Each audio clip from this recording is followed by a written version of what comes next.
Buenos días. Damos aquí comienzo a la clase teórica de cocos gram positivos. En esta primera parte hablaremos de bacterias del género Staphylococcus. En la segunda parte hablaremos de las bacterias del género Streptococcus. Los estafilococos comparten con los Streptococcus la característica de que ambos tienen morfología esferoidal, es decir, son cocos, y en ambos casos se tiñen con la tinción de Gram como Gram positivos. La diferencia entre estos dos géneros bacterianos es la agrupación. Fíjense la agrupación que presentan los Staphylococcus en forma de racimos, mientras que los Streptococcus se agrupan formando largas cadenas. Una forma rápida de diferenciar a los Streptococcus de los Staphylococcus en el laboratorio es mediante la prueba de la catalasa. Es decir, lo que se hace básicamente es se coloca una gota de agua oxigenada y se colocan microorganismos que provienen de un cultivo fresco que se suspenden en esta gota de agua oxigenada.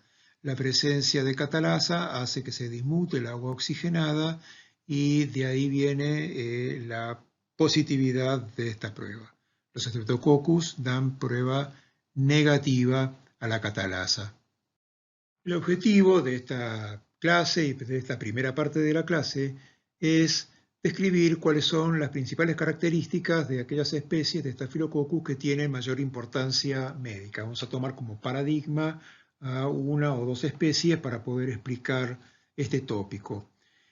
Básicamente vamos a tratar de responder a la pregunta ¿por qué los Staphylococcus causan infección al hombre? Para eso tenemos que analizar con qué mecanismos cuenta esta bacteria para causar enfermedad. Y daremos una somera idea de información acerca de las distintas patologías que causa Staphylococcus aureus para que ustedes puedan identificar entonces la importancia médica de este género bacteriano. La familia Staphylococcaceae está compuesta por diversos géneros. El género de mayor importancia médica es Staphylococcus, del cual se conocen más de 60 especies. Una prueba común y sencilla que se realiza en el laboratorio de bacteriología frente a un aislamiento posible de Staphylococcus es la prueba de la coagulasa.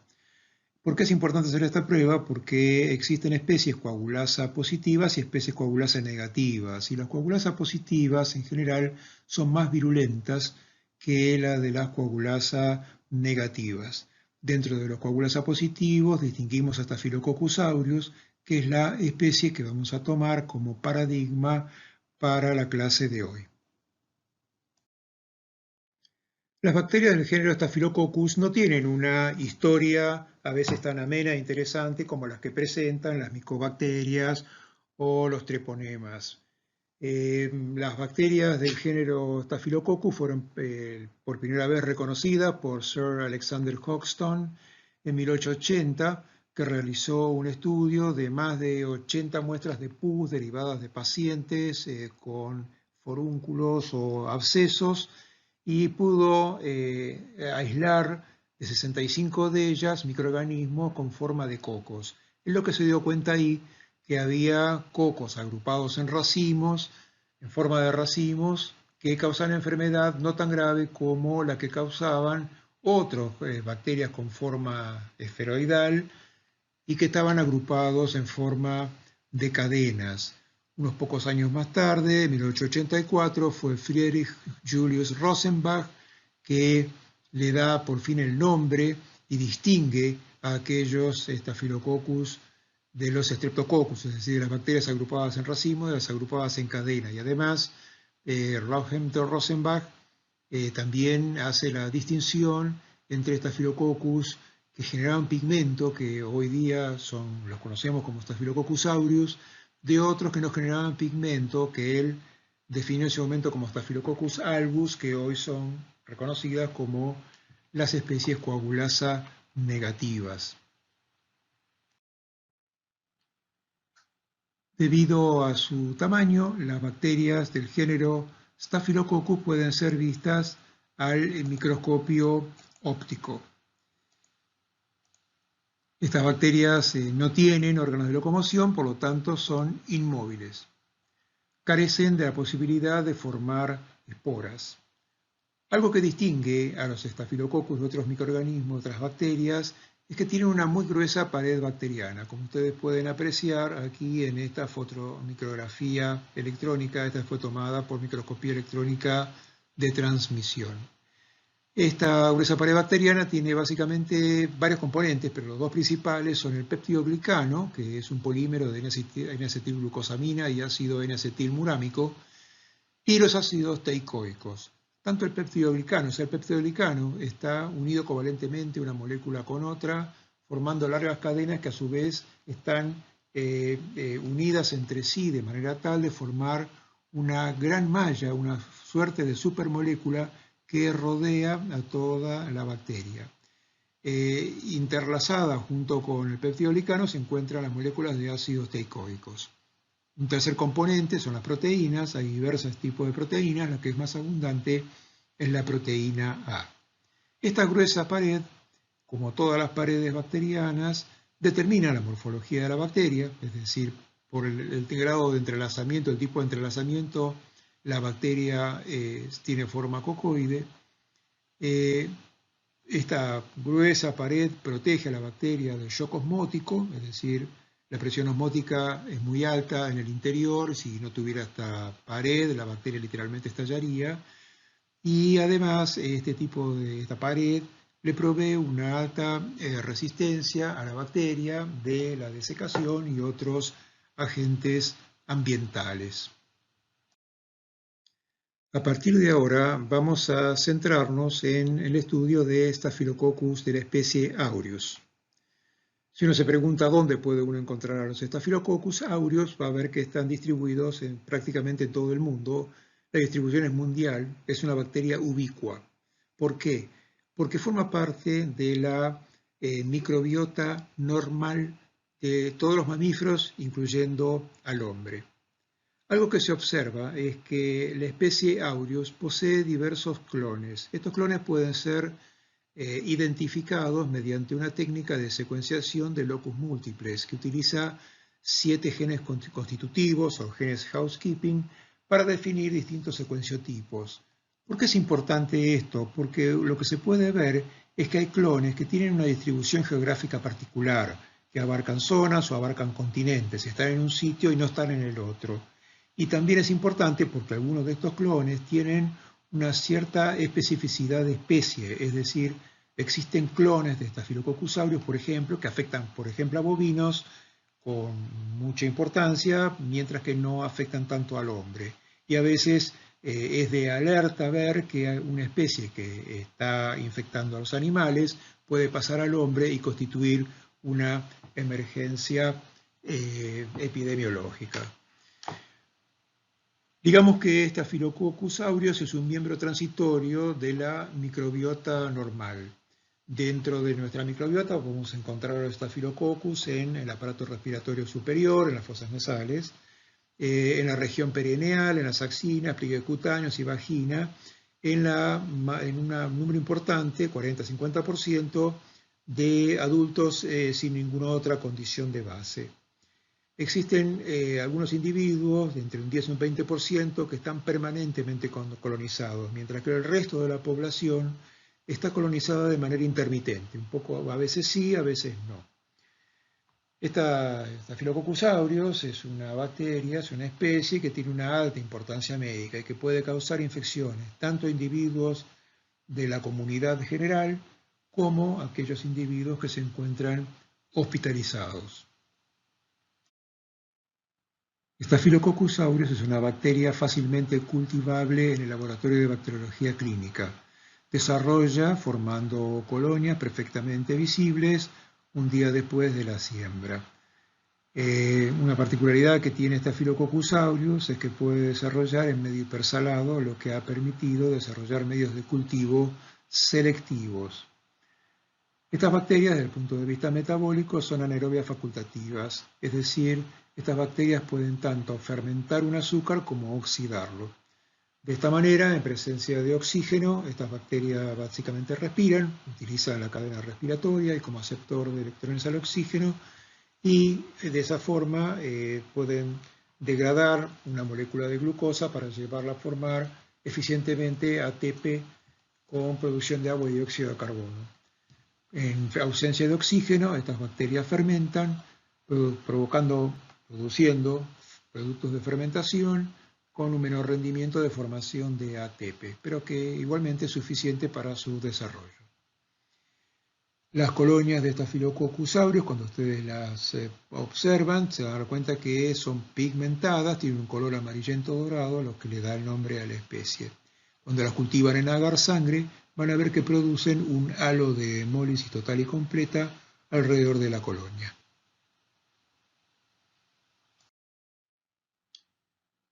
Staphylococcus aureus contiene su información genética en un único cromosoma circular de un tamaño de 2,8 a 3 millones de pares de bases y distintos plásmidos que pueden estar presentes en los Staphylococcus aureus. Lo que se está representando aquí en esta línea negra, esta circunferencia negra, es el cromosoma y en distintas regiones que se ven aquí marcadas en verde se encuentran los elementos móviles, como fagos o islas de patogenicidad. En las dos coronas interiores que se ven aquí marcadas en azul, están en la primera corona los genes que se transcriben en un sentido, según acá marco en las agujas del reloj, o los genes que se transcriben en sentido contrario. Lo importante que quiero hacer notar de esto es que existen entre 2.600 en las distintas cepas de Staphylococcus aureus, entre 2.600 a 2.800 marcos de lectura abiertos, es decir, cada marco de lectura abierto implica la síntesis de una determinada proteína. Quiere decir que cada Staphylococcus aureus podría estar sintetizando hasta 2.600 a 2.800 proteínas diferentes. Muchas de esas componen lo que se denomina el genoma núcleo o genoma core, que son las proteínas que participan del metabolismo, etcétera, que son comunes a muchas especies bacterianas. Y hay otro genoma accesorio que es ese genoma que contiene a múltiples factores de virulencia que vamos a pasar a describir. Entonces, en este genoma que les acabo de mostrar se encuentran codificadas muchas proteínas que constituyen una multiplicidad de factores de virulencia. Por este motivo, como esta bacteria cuando causa enfermedad usa no un único factor como determinante, sino muchos de ellos, ahora vamos a ver que hay excepciones, por eso se dice que se trata de un patógeno multifactorial. Es decir, para causar enfermedad no actúa un único factor, sino que son múltiples los factores que actúan en forma concertada para dañar al hombre y causar enfermedad. De esta manera vamos a ver que Staphylococcus aureus puede causar distintos tipos de enfermedades infecciosas y lo hace por distintos mecanismos que vamos a ir describiendo. Otra definición importante que tenemos que dar es que se trata de una bacteria oportunista, es decir, para que esta bacteria pueda causar enfermedad tiene que haber algún tipo de condición predisponente o algún tipo de ruptura de las barreras epiteliales. Hay un factor de riesgo que está perfectamente determinado y que es la portación previa. Es decir, se ha visto que aquellos individuos que tienen portación previa, por ejemplo nasal, axilar, etc., están más proclives a, en el caso de producirse esa condición predisponente, puedan sufrir una enfermedad causada por esta bacteria. Para poder estudiar los factores de virulencia, vamos a hacer una división pedagógica. Tenemos aquellos factores que vamos a llamar celulares o somáticos y son los que están asociados a las envolturas, es decir, son aquellos factores celulares, aquellas proteínas, aquellas glicoproteínas que están fuertemente asociadas o ancladas a las envolturas de la bacteria, mientras que por otro lado tenemos aquellos factores que son extracelulares, son aquellos factores que las bacterias sintetiza y exporta hacia el exterior. Vamos a ver que los factores celulares o somáticos y los factores extracelulares van actuando en diferentes etapas de este algoritmo que yo les presenté en la primera clase de este curso. En principio, veamos los factores somáticos de virulencia. Un grupo importante de estos factores están definidos por un acrónimo medio complicado que viene del inglés, que es MSCRAMS, que básicamente son los componentes de la superficie microbiana que reconocen moléculas de la matriz. Estos son lo que vamos a denominar adhesinas, y en donde cada una de estas adhesinas es una glucoproteína que tiene la capacidad de reconocer a un ligando del huésped. Así tenemos la proteína de unión a elastina, proteína de unión a colágeno, a fibronectina, etc. Son proteínas que tienen la capacidad de reconocer a un ligando a través del cual pueden permitir la adherencia de la bacteria a un epitelio. También tenemos a la proteína A, de la cual vamos a seguir hablando un poquito más ahora, y otros factores como el factor de aglutinación o clumping factor, que también tiene participación en la virulencia.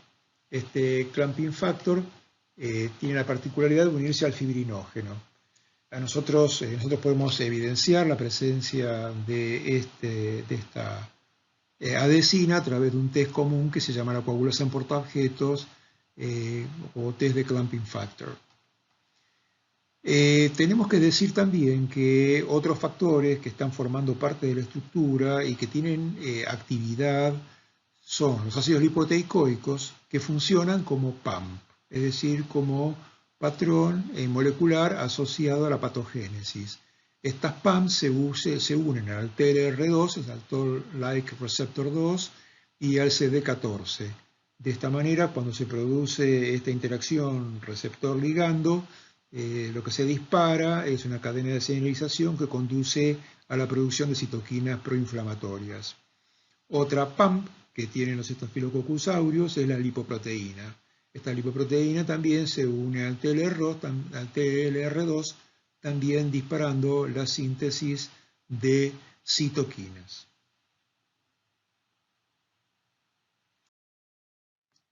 Nos detenemos unos segundos con la proteína A. La proteína A tiene diversas funciones. La primera función por la cual se la describió, se la conoció, es porque tiene la particularidad de que puede unir a la inmunoglobulina G, a los anticuerpos básicamente, IgG, a través no de una unión antígeno-anticuerpo, sino a través de su Fc. De esta manera, aún existiendo anticuerpos dirigidos contra la proteína A, la captura de estos anticuerpos no sería por una unión FAB2 receptor, o sea, antígeno, que sería una unión que conduciría a la opsonización de la bacteria, dejando los Fc al exterior, a disposición de los macrófagos, sino que se produce ligando el Fc a la proteína A, y de esta manera la bacteria no puede ser opsonizada y de alguna forma evade los mecanismos humorales de defensa del huésped.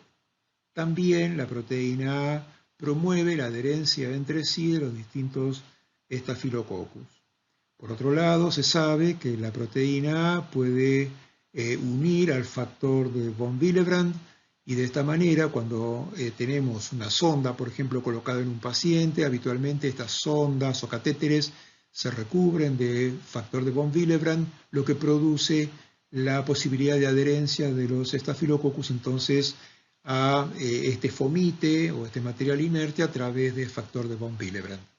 Por otro lado, se sabe que la unión de la IgM, anticuerpos IgM a través de la región BH3 de esta inmunoglobulina, en su interacción con los linfocitos B, dispara apoptosis de los linfocitos B. También es otro mecanismo de evasión. Y por último, y no menos importante, la proteína A puede interaccionar con el receptor 1 del factor de necrosis tumoral. Especialmente esto ocurre en epitelios como el epitelio respiratorio. Cuando se produce la unión de la proteína A con el TNFR1, ya sea la proteína formando parte de las envolturas, como también pequeñas cantidades, concentraciones que pueden ser liberadas por Staphylococcus aureus de la proteína A, se produce una cadena de señalización que conduce a la liberación de citoquinas proinflamatorias. Como se ve, la proteína A, que en principio solamente parecía trabajar o funcionar en la evasión de la respuesta inmunohumoral, tiene muchas más funciones y que hacen que esta proteína participe en distintas etapas de la patogénesis.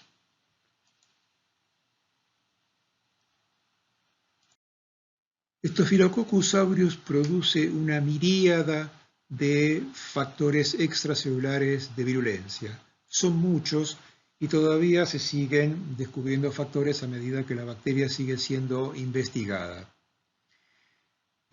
Algunos de los factores son fácilmente reconocibles porque son enzimas, exoenzimas, que degradan un sustrato específico. De esta manera, la hialuronidasa degrada ácido hialurónico, la lipasa degrada lípidos, DNA, es sin de DNA, las fosfolipasas de los fosfolípidos, proteasas, proteínas, etc. Ya hablamos de la catalasa, que es la que dismuta el agua oxigenada. Tenemos factores como la estafiloquinasa, que tienen la capacidad de producir lisis de células inmunes, la beta-lactamasa, que básicamente actúa como un factor que genera la resistencia a los antibióticos beta-lactámicos, y las leucocidinas, por ejemplo, la PBL es una leucocidina. La leucocidina, esta es una proteína que tiene dos componentes y que forma poros en las membranas de distintos tipos celulares inmunes, monocitos, linfocitos, etc., polimorfonucleares. Y por último, las hemolicinas. Las hemolicinas tienen la capacidad de lisar hematíes y otras células inmunes. Dentro de estos tenemos la hemolicina, son 4 hemolicinas, las reconocidas, la alfa, la beta, gamma y delta, que a través de distintos mecanismos pueden dañar, como les digo, distintos tipos celulares. La alfa forma poros en la membrana, la beta es una esfingomielinasa que degrada entonces las membranas eucariotas. La gamma hemolicina tiene actividad detergente, es decir, tensioactiva, y la gamma hemolicina es una lisina de 2 componentes que actúa de forma más o menos semejante a lo que es la PBL.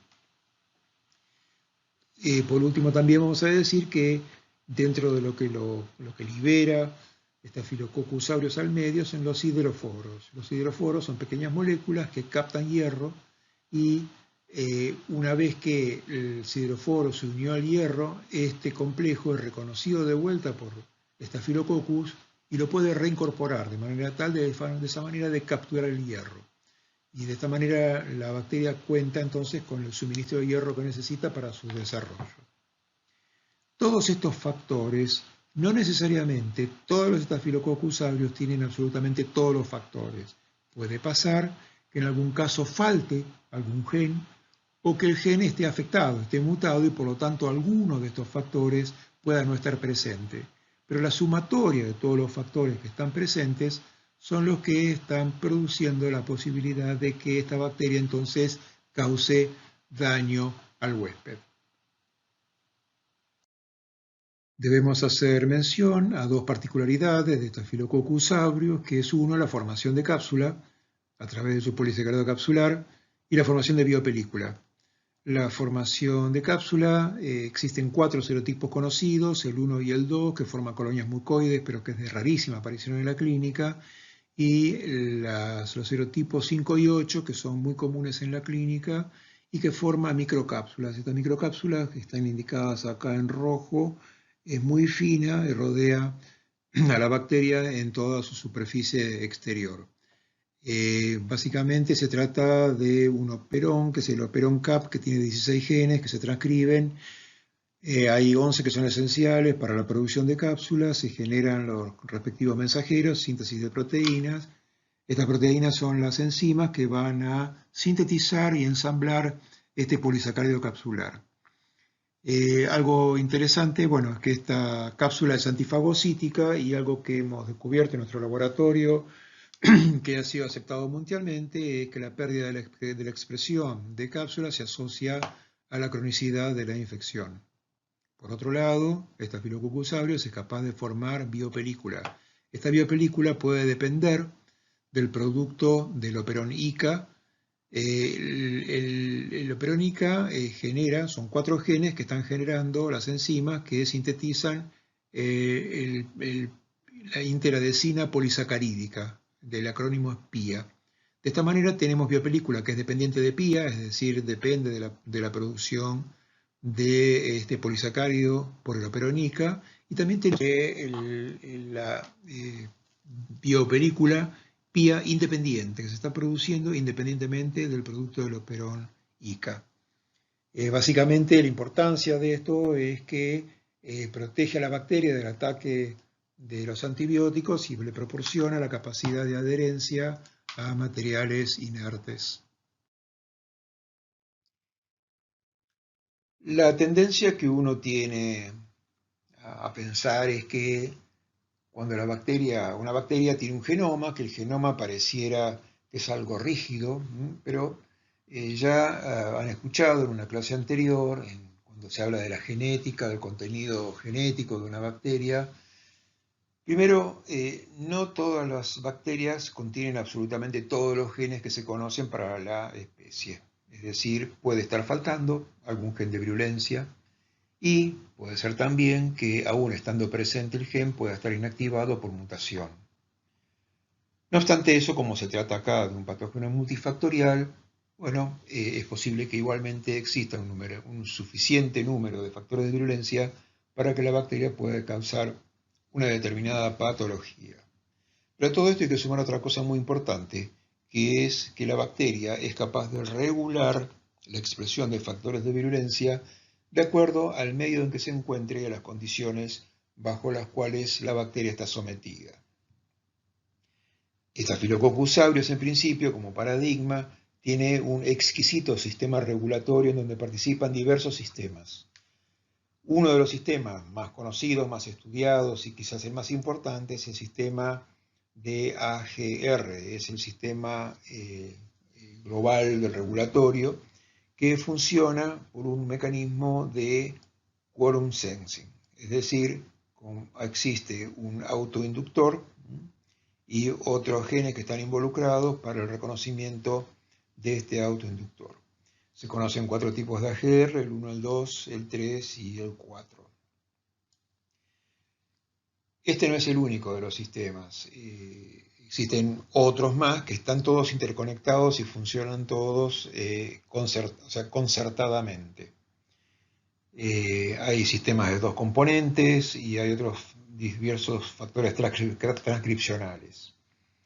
Realmente todo el mecanismo regulatorio es sumamente complejo.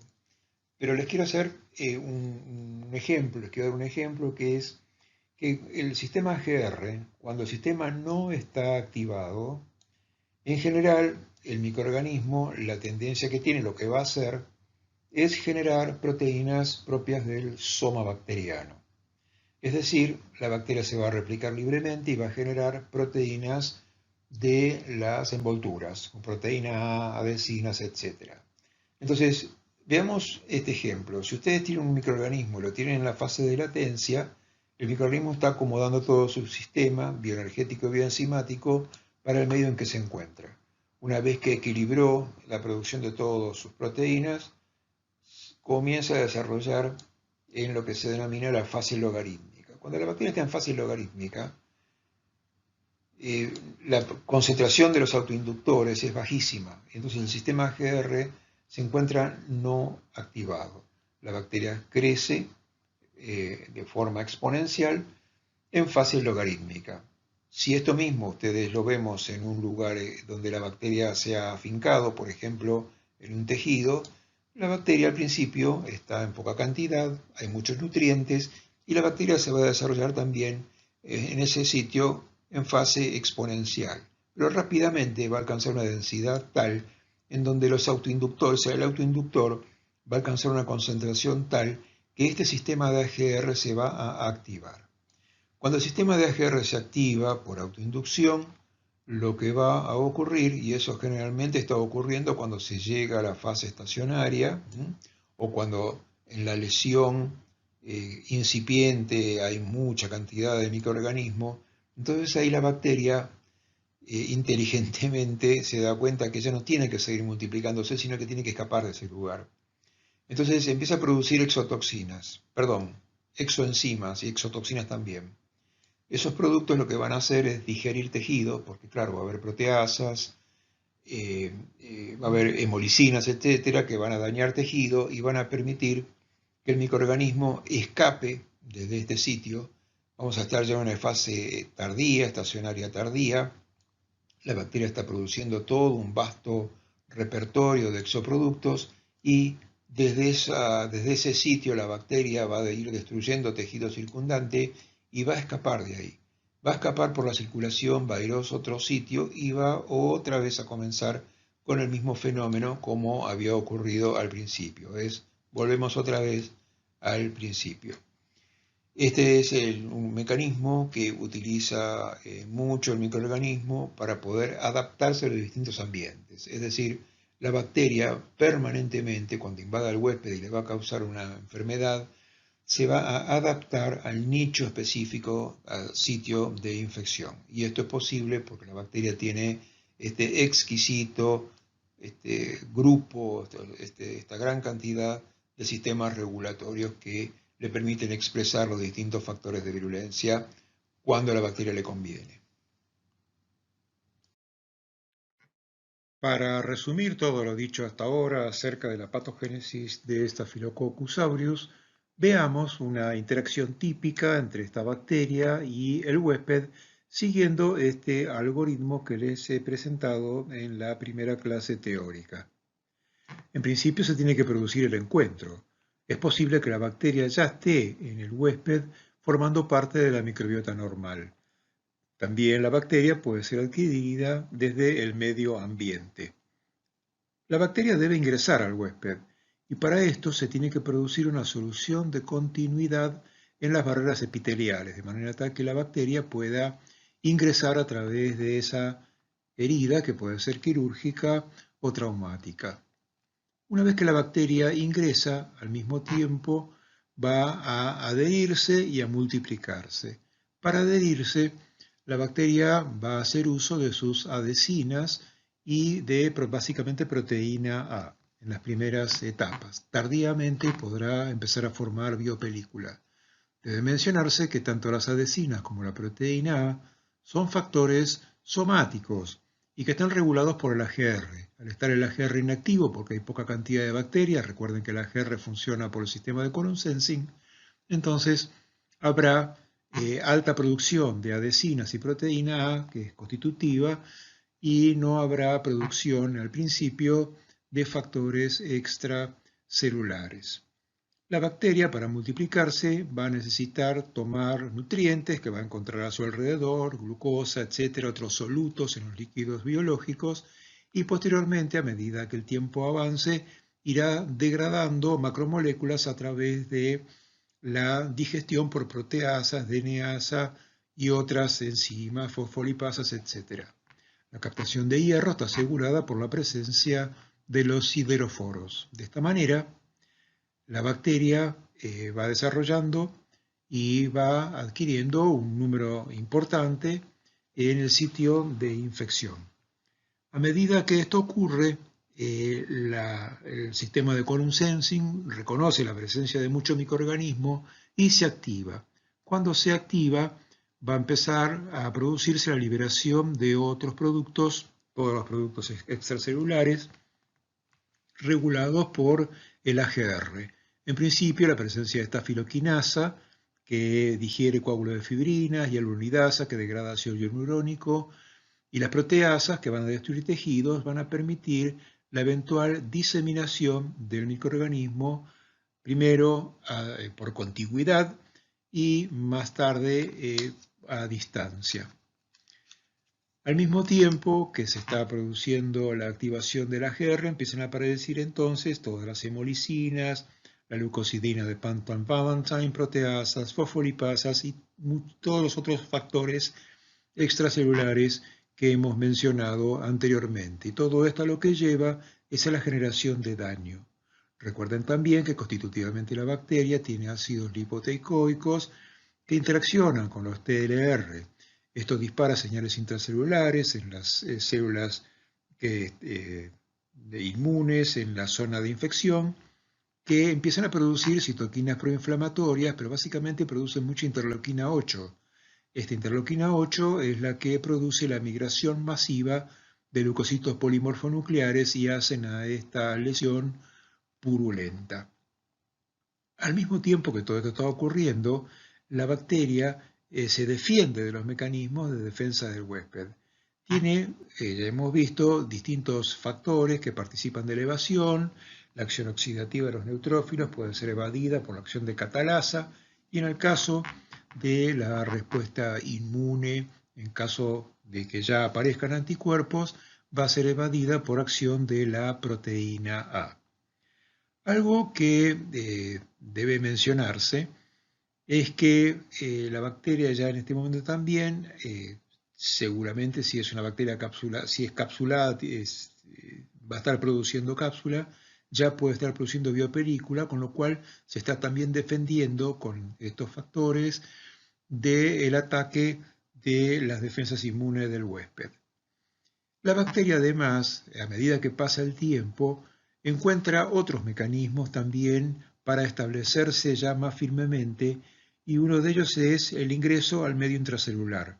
La bacteria esta Staphylococcus aureus, puede hacerse intracelular y por acción de hemolicina alfa escapa desde los fagosomas al medio intracelular, donde permanece. Ahí, dentro del medio intracelular, ese medio es pobre en nutrientes y entonces la bacteria sufre una adaptación metabólica, baja su metabolismo y puede formar lo que se denominan variantes puntiformes, que son formas que le permiten a la bacteria desarrollarse muy lentamente y permanecer mucho tiempo. Y estas variantes, como se replican muy lentamente, también resisten el ataque de algunos antibióticos. En el largo plazo, ya estamos hablando de meses, hay infecciones por Staphylococcus aureus que la bacteria puede infectar hasta por años. Se pueden llegar a producir mutaciones que reducen la virulencia, mutaciones por ejemplo en el sistema AGR, y que reducen la virulencia de la bacteria. Esto es lo que garantiza es la infección crónica.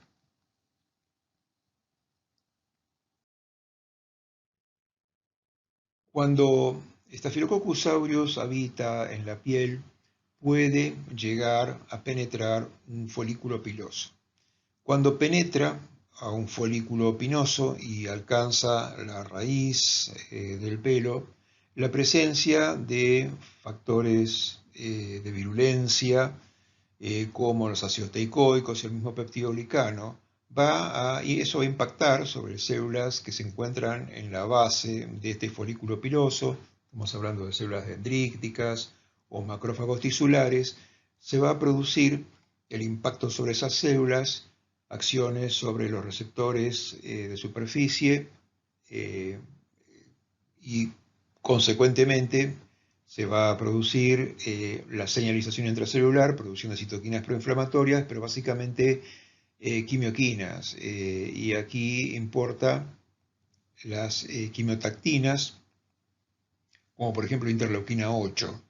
Esto lo que va a hacer, lo que va a producir es un gran aflujo de leucocitos polimorfonucleares que van a invadir prácticamente todo lo que es el folículo piloso, va a terminar destruyéndolo y provocando una gran masa que se va a acumular de células que se van a ir destruyendo por acción propia, porque se van destruyendo unas a otras, con formación de una masa que vamos a denominar purulenta, porque justamente es pus.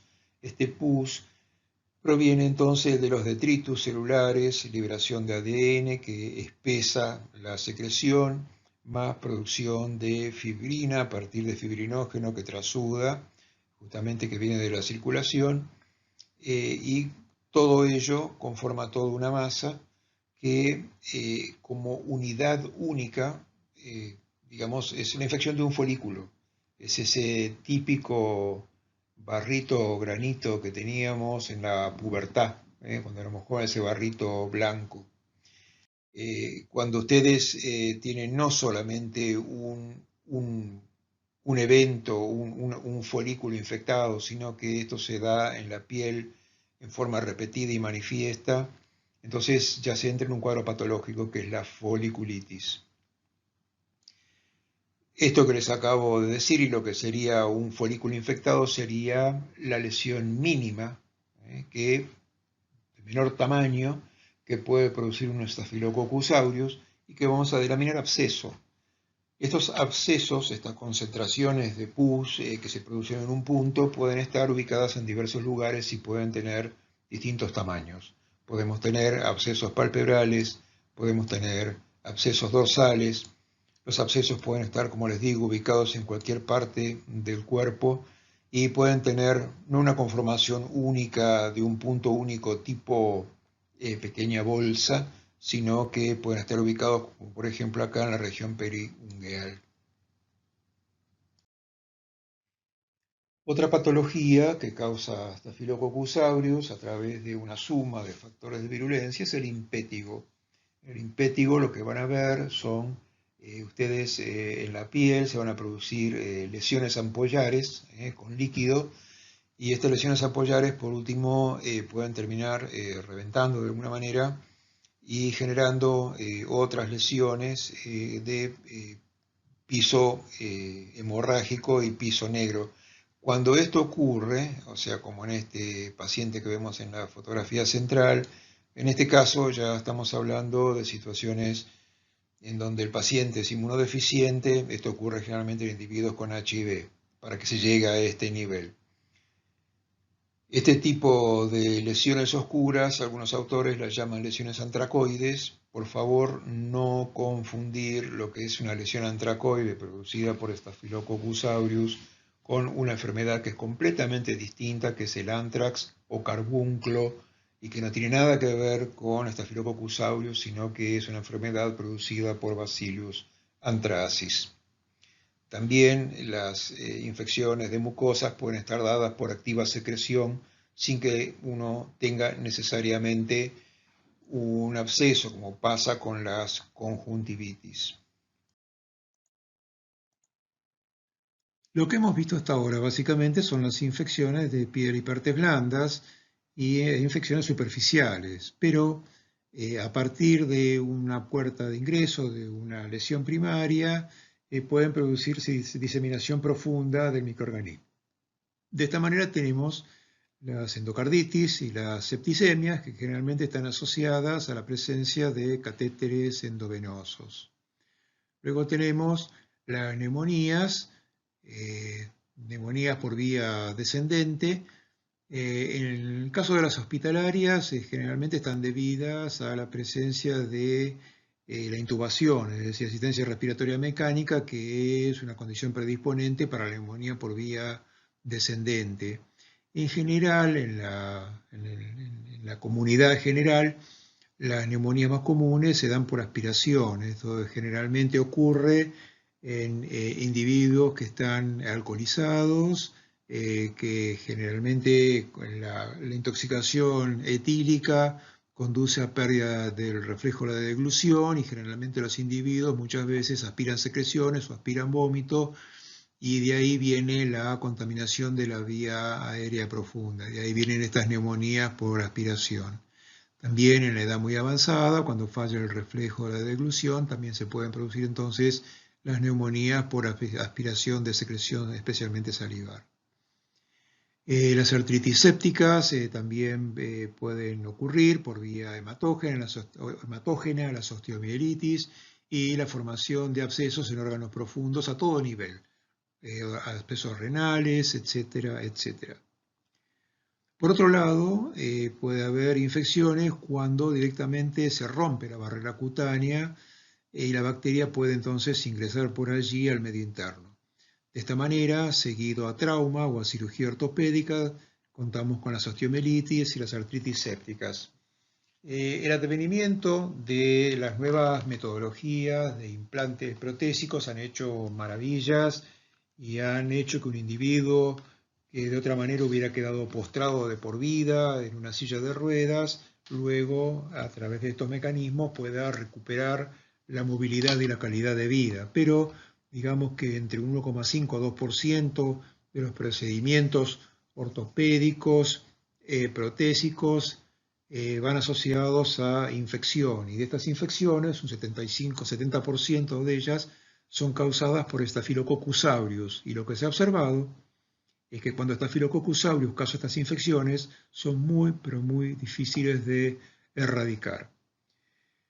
Cuando desaparece la barrera cutánea, por ejemplo, por quemadura, se ve que uno de los primeros microorganismos que infectan es Staphylococcus aureus, ¿no? Ahí es donde uno nota, por ejemplo, que la presencia previa de Staphylococcus aureus en la microbiota normal es la condición de riesgo necesaria para que se produzca la infección por Staphylococcus aureus en quemados. Cualquier otra herida quirúrgica o herida expuesta provocada por trauma también es una puerta de entrada para los microorganismos, para Staphylococcus aureus y para la diseminación a otros órganos.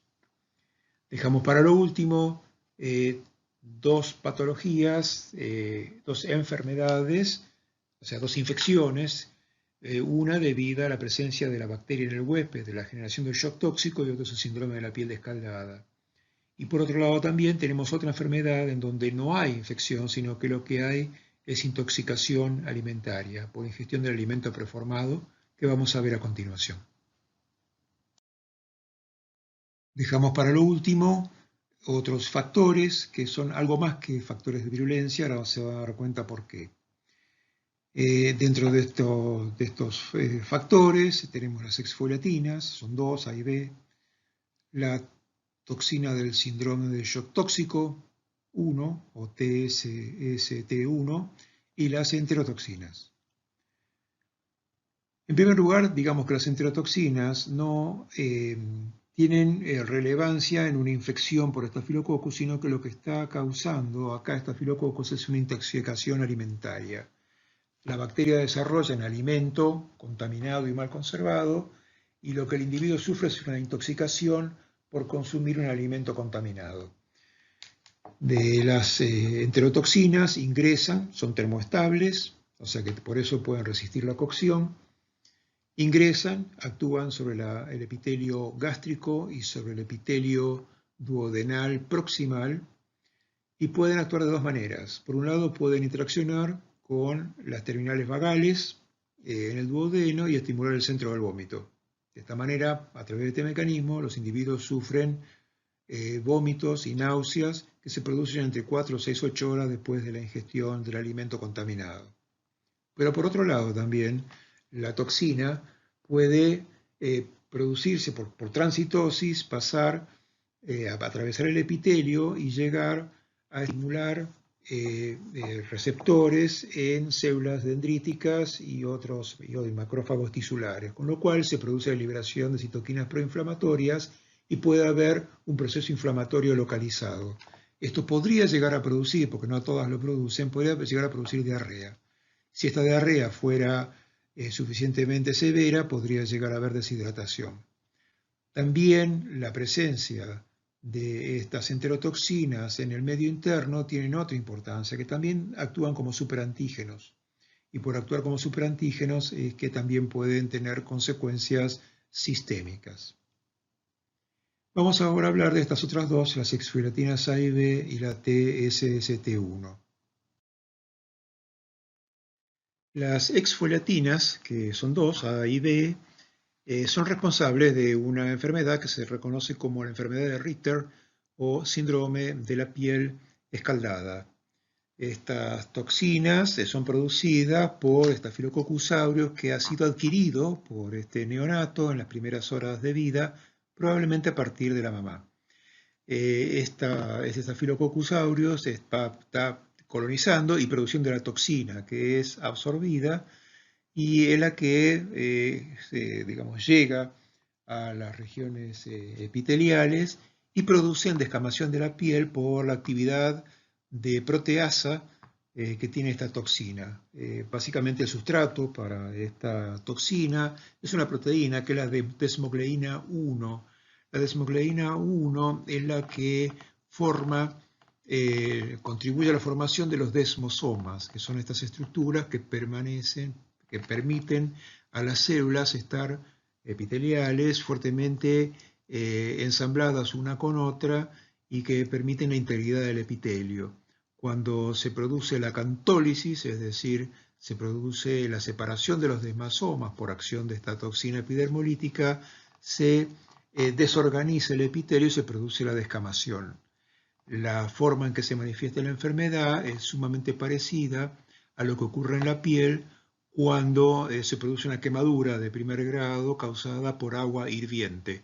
Si alguna vez han visto este tipo de quemaduras, son muy parecidas a lo que muestran estas dos fotografías de estos niños, de este niño con enfermedad de Ritter. Hago la salvedad que en este caso, si la bacteria, si Staphylococcus aureus produce exfoliatinas, se producirá la enfermedad. Pero el niño puede estar colonizado por Staphylococcus aureus que no produce la enfermedad, en cuyo caso, que no produce la toxina, pero las exfoliatinas, y en ese caso no habrá enfermedad. Quiero recalcar entonces acá que las exfoliatinas se están comportando ya no como un factor de virulencia, sino como un determinante de patogenicidad. Es decir, para que pueda haber enfermedad de Ritter, para que pueda haber síndrome de la piel escaldada, tiene que estar presente la exfoliatina. Si no está la exfoliatina A o B, no hay enfermedad de Ritter.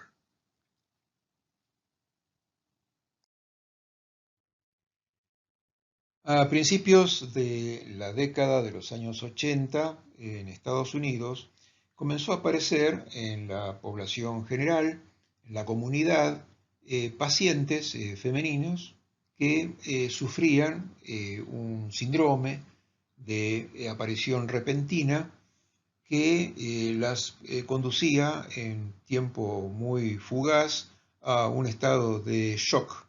Y muchas de estas pacientes no podían ser recuperadas y terminaban con mortalidad, o sea, había mortalidad importante.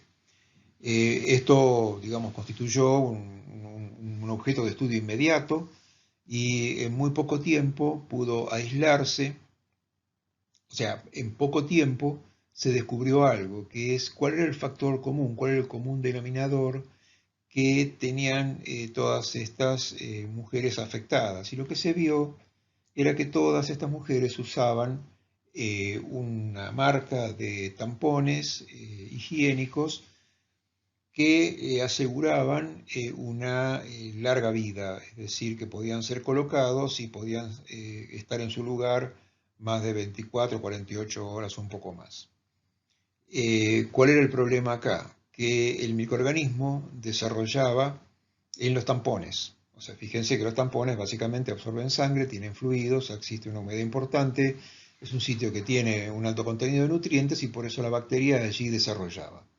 Si la bacteria tiene la información genética para producir la TSST1, que después se vieron las secuencias y se dieron cuenta que correspondía a lo que se había descrito antes, que era la exotoxina F.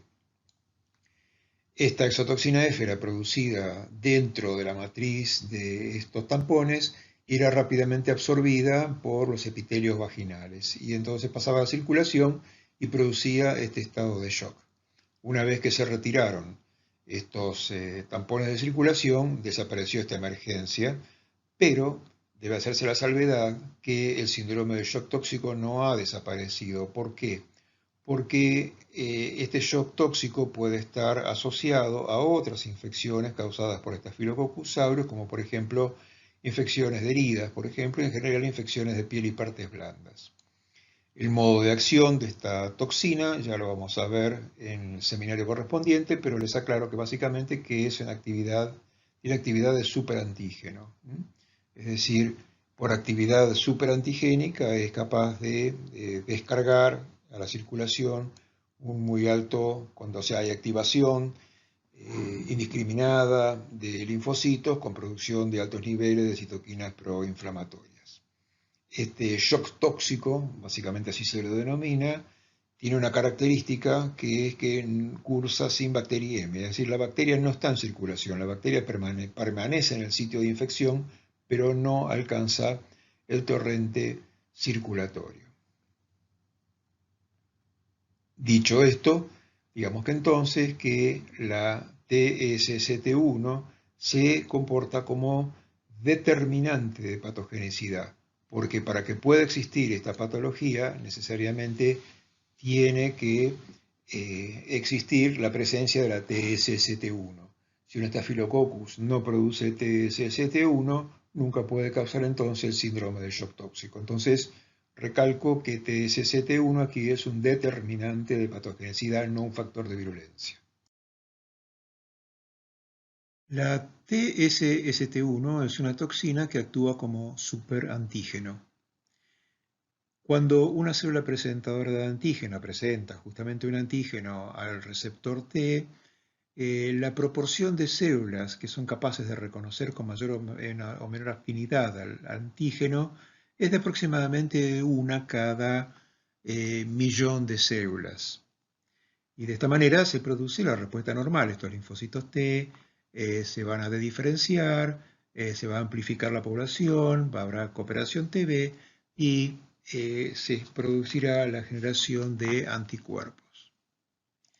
En el caso de que un individuo sufra una infección causada por Staphylococcus aureus que producen TSST1, lo que va a ocurrir es que esta TSST1 va a promover la interacción entre las moléculas de clase 2 del complejo mayor de histocompatibilidad y el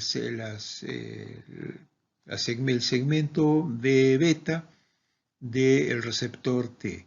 Y de esta manera, en vez de activarse uno cada millón de células, se van a activar uno cada 5 células o uno cada 10 células, o sea, uno cada 10 linfocitos T se va a activar.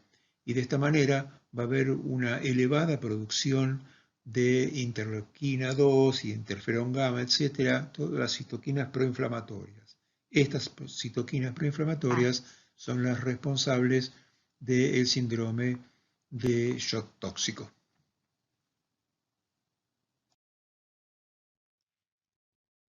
Staphylococcus aureus es una amenaza para la salud pública porque no solo causa la enfermedad, sino que además pone problemas al momento de poder lidiar con ella. Es decir, para el tratamiento, esta bacteria pone problemas a la salud pública. ¿Por qué? Porque uno de los problemas es la emergencia de resistencia a los antibióticos. Es muy conocida la resistencia a la meticilina, que se ve en distintos clones que están diseminados en la población.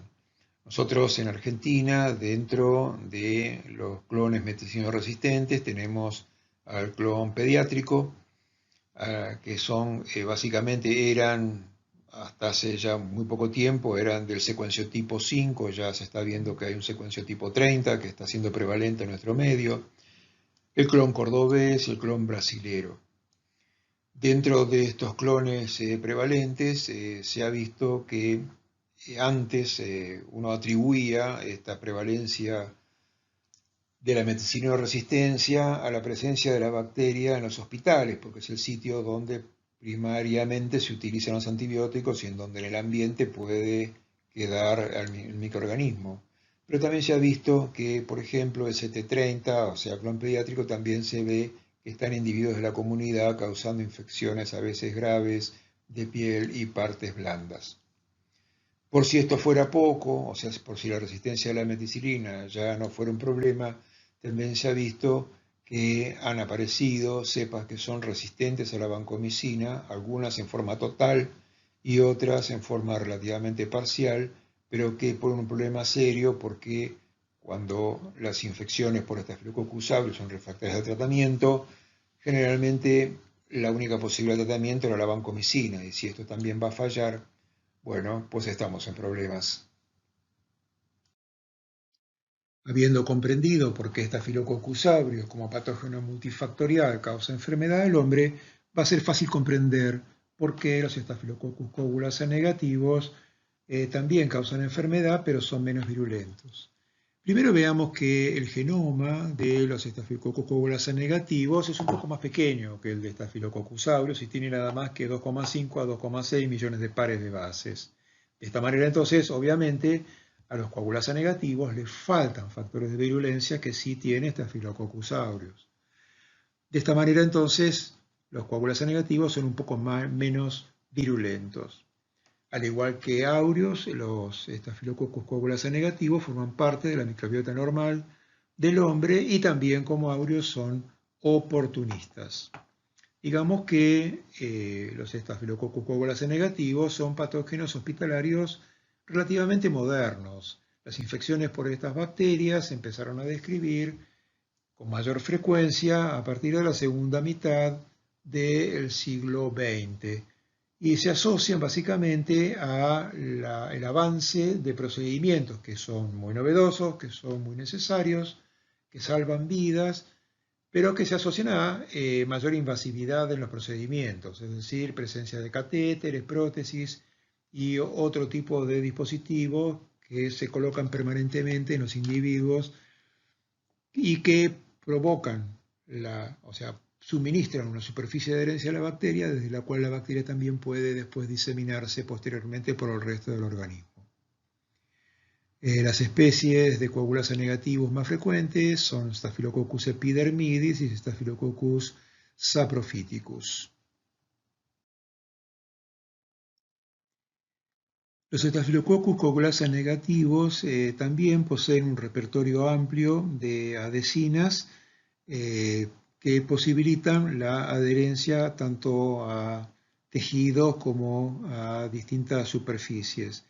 Se distingue la presencia del operón ICA, que es el que produce, también como en Staphylococcus aureus, la adhesina polisacárida o la interadhesina polisacarídica, y esto es mediante también el mecanismo regulatorio que también posee Staphylococcus coagulas A negativos, la producción de los componentes que van a generar la formación de biopelícula, que básicamente es lo más importante que tiene como factores de virulencia los Staphylococcus epidermidis. También existen algunas toxinas, pero el arsenal de factores de virulencia es menor que el de Staphylococcus aureus. La formación de la biopelícula comienza con la adherencia inicial de la bacteria a una superficie. Básicamente las adhesinas con las que cuenta la bacteria puede adherirse a las proteínas que están tapizando de alguna manera ese catéter, esa prótesis que está instalada en el huésped. De esta manera se produce la adherencia primaria irreversible sobre la superficie inanimada. La bacteria va desarrollando y a medida que va desarrollando va formando una colonia. Va formando esta adhesina, este polisacárido, este pía, que va a permitir que la bacteria vaya formando una colonia que va creciendo en tamaño. En esta gran colonia que se está formando, lo interesante hacer notar es que las bacterias están dispuestas de manera tal de que están expuestas a distintos microambientes. Las más exteriores van a cumplir una función y las más interiores van a cumplir otra. Y de esta manera, esta biopelícula va de alguna manera a proteger a la bacteria del ataque de antibióticos y va a asegurar la permanencia de la bacteria. Algunas de estas bacterias, cuando esta biopelícula madura, lo que produce la dispersión de algún microorganismo que puede viajar a distancia y en el caso, por ejemplo, de individuos que tienen prótesis o catéteres, pueden estar causando una bacteriemia permanente que puede ser sintomática o no sintomática. Un ejemplo muy común de la participación de la biopelícula en las infecciones causadas por Staphylococcus coagulas A negativos son las infecciones asociadas a la presencia de catéteres, prótesis o cualquier otro elemento invasivo sobre el huésped.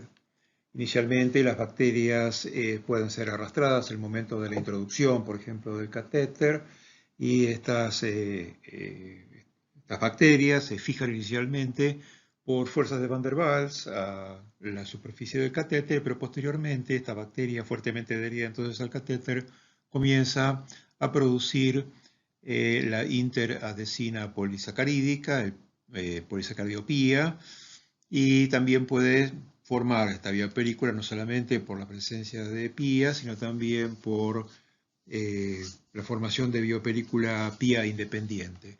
De esta manera se coloniza la punta del catéter y desde aquí la bacteria puede migrar, puede ser desprendida y viajar a la circulación. Que esté colonizada la punta del catéter no significa necesariamente que el individuo esté sufriendo una infección, pero puede haber una bacteriemia que está producida por las bacterias que migran desde este catéter. Eventualmente esta bacteria puede migrar a distancia, radicarse en otro órgano y causar otro tipo de infecciones, como por ejemplo endocarditis.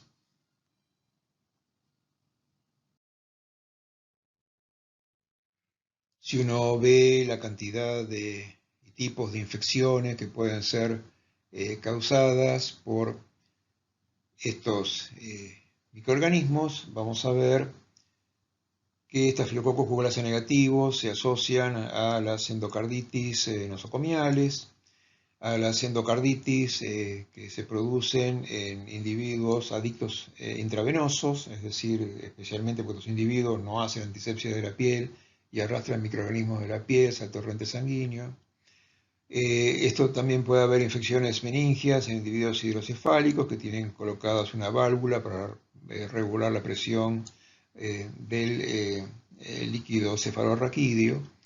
Y se ha visto también que estos estafilococos coagulase negativos aparecen en infecciones urinarias. Básicamente se ve que Staphylococcus saprophyticus aparece en infecciones en mujeres jóvenes de la comunidad, básicamente sexualmente activas, y epidermidis, Staphylococcus epidermidis, se da con frecuencia en individuos hospitalizados, justamente por la presencia de sondas. También, en el caso de las osteomielitis, la presencia de una prótesis ósea también es condición predisponente para las infecciones por Staphylococcus coagulasa negativos. Acá damos finalizada la parte 1 de esta clase. Los invito a continuar con la parte 2, Streptococcus.